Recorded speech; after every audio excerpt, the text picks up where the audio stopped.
Someone posted a comment on my video from yesterday morning saying that you should stop making EXJW videos. It's a total waste of time.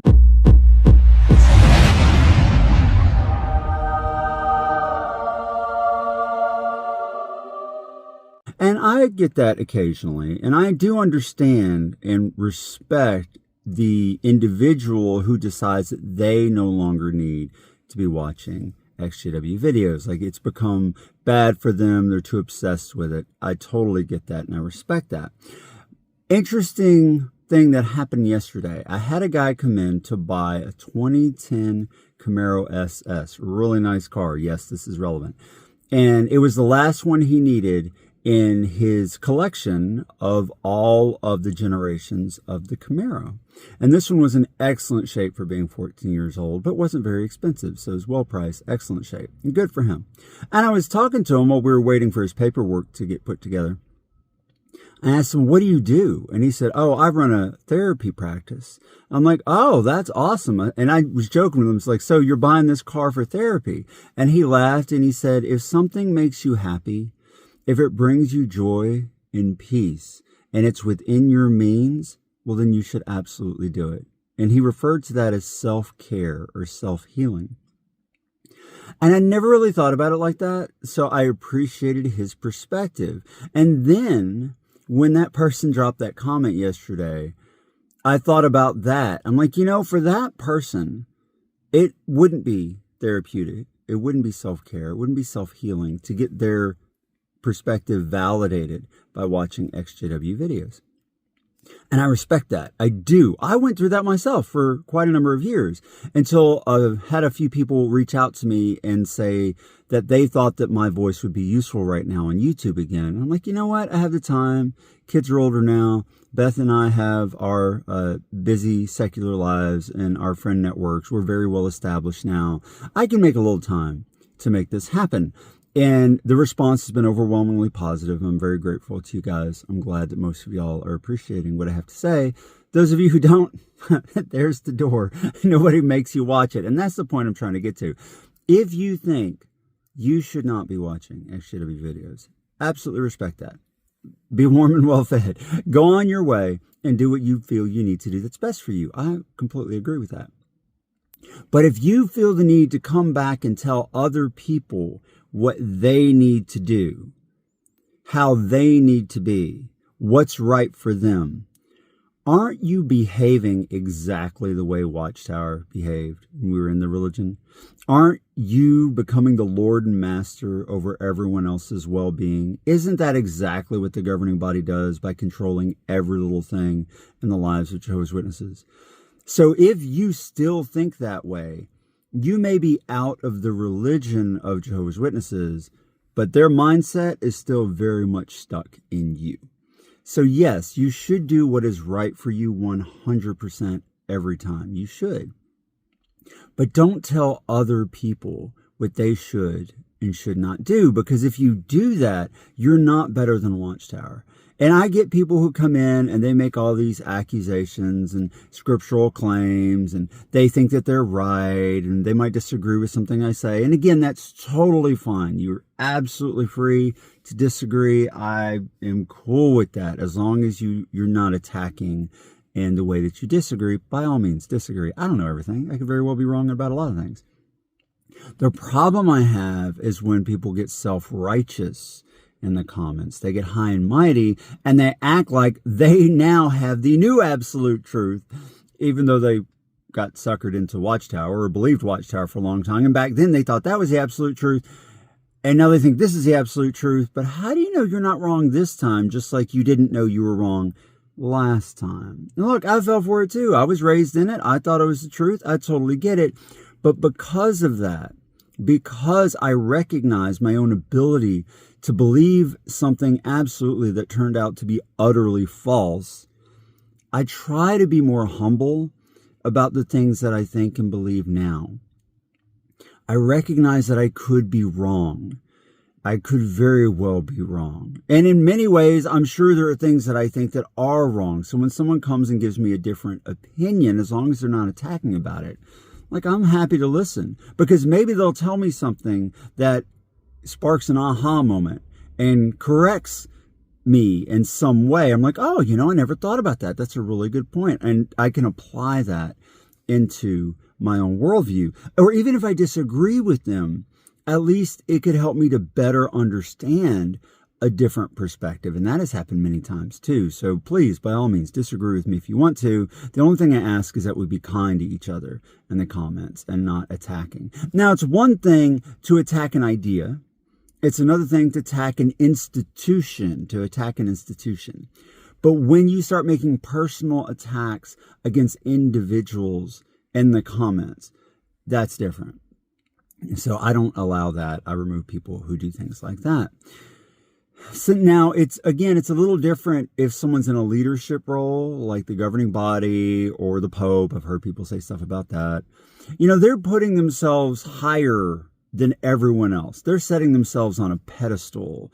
And even then, I don't like personal attacks. So I'll admit I've been guilty of referring to Tony Tight Pants and stuff like that. And that's a personal attack rather than just arguing against what they're saying. So I get that too, and I'm more understanding about that sort of thing, especially for people who cause you great harm while you're in the Watchtower. But the people in the comments, they didn't cause you any great harm. I didn't cause you any great harm. So if you're attacking individuals, I don't have time for that. But if you think that no one should be watching EXJW videos, that they're too embroiled in it, that it's not good for them, well, clearly you don't know a whole lot about the community and you haven't met a lot of people in it. Because when you were raised in a thing or came to believe a thing so completely, and then your world is shattered when you realize it's all false, it's extremely difficult to not question yourself. Well, what if I'm wrong? Right? And then you get on YouTube, you watch EXJW videos, you read jwfacts.com, and it reinforces the fact that no, you are not wrong. You are absolutely correct. And it validates your feelings. And that's extremely important to people, especially when they're first coming out. For some people, that need lasts a lot longer. For other people, they didn't actually get into the community until much, much later. I had a guy post a comment just the other day. He said he was out for 10 years before he ever watched any EXJW videos, and a lot of those cobwebs were still stuck in his head. He had just resigned himself to the fact that he was going to die. He just knew he couldn't be a witness, so I'm just going to die. God's just going to kill me. And then he started getting into EXJW content, and it just changed everything for him and the way he viewed himself and the world. So it's very important for people to get validated. Does there come a time when a person needs to move on because they've become too obsessed, too embroiled with the Watchtower and the EXJW community and all these changes and doctrinal issues and things? Yeah, that's entirely possible. That happened to me, and that's why I left for a number of years. And for some people, if it's causing mental distress because you're too fixated or focused on the Watchtower, well, then maybe you should at least think about cutting back, if not getting away from it for a while.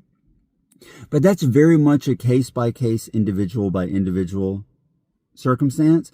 And no one can tell you what you need or what you don't need. Just like that therapist said. He said, if it makes you happy, if it brings you peace, if it's self-healing for you, well, then you should by all means do it. And I agree completely with that.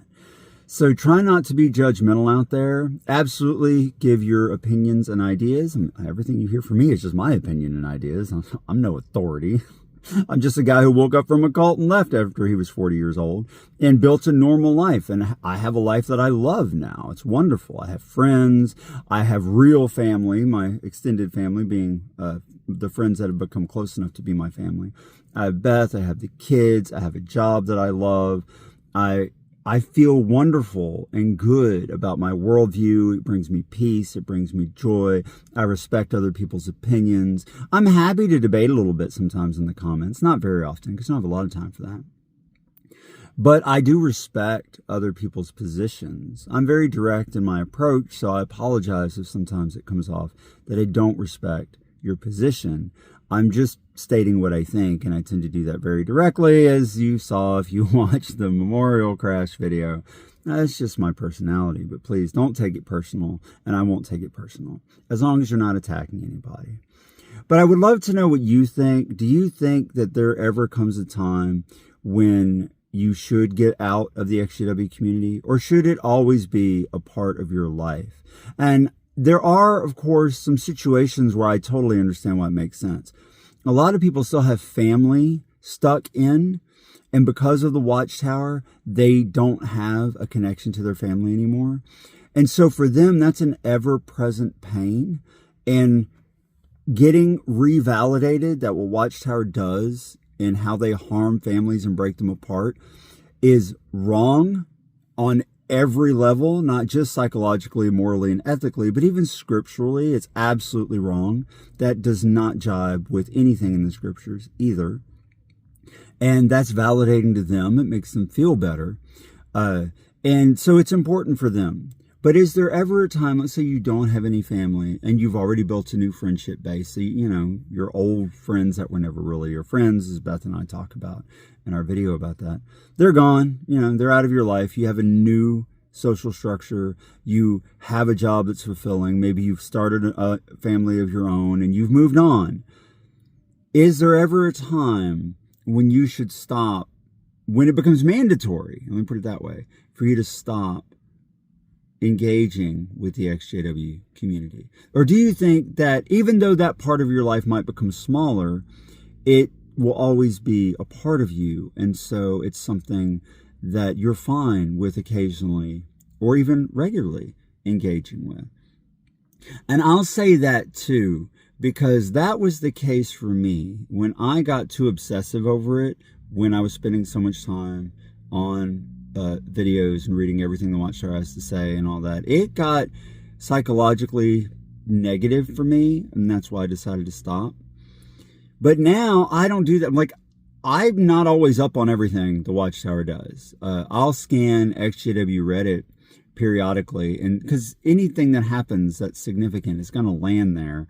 And I'll see what they had to say. And if there's something I didn't know, I'm like, oh, I didn't know that. And maybe I'll make a video about it if I feel like it's important. But I don't obsess with the Watchtower like I used to, checking every little thing that they have to say all the time, because that would be unhealthy. And plus, I'm too busy. I have a family, I have a job, I have friends, you know, we have outside interests. And I just take snatches of time when I can to make these videos and then edit them. Now, I'm lucky that at my job, because I'm a salesperson at a car dealership, we stand around a lot while waiting for customers to come in. So after I've caught up with everything I have to do, I mean, I might be standing outside for a couple of hours. And that gives me some time to edit videos or to maybe record something or to think about ideas. And my life circumstances make it possible to do this in a way that's still healthy and doesn't become unbalanced. But if someone's life does become unbalanced because you become so obsessed with the EXJW community, I could see how you could personally make the decision, like I did for years, to just be out of it completely. But what do you think? What are your circumstances? Clearly you're watching this, so you must still feel like you need it as a part of your life. But would you ever stop engaging with the EXJW community? Would you ever decide, you know what, I don't need to see this anymore? What would have to happen for you to make that decision? I'm very interested to know. So please leave your comments below. Don't forget to like this video if you do like it, to subscribe to my channel. If you want to become a channel member, you can click the join button below. There's also a link in the video description, and that helps me out a little bit and does help support what I'm doing here. So I do appreciate it. And as always, thanks for watching.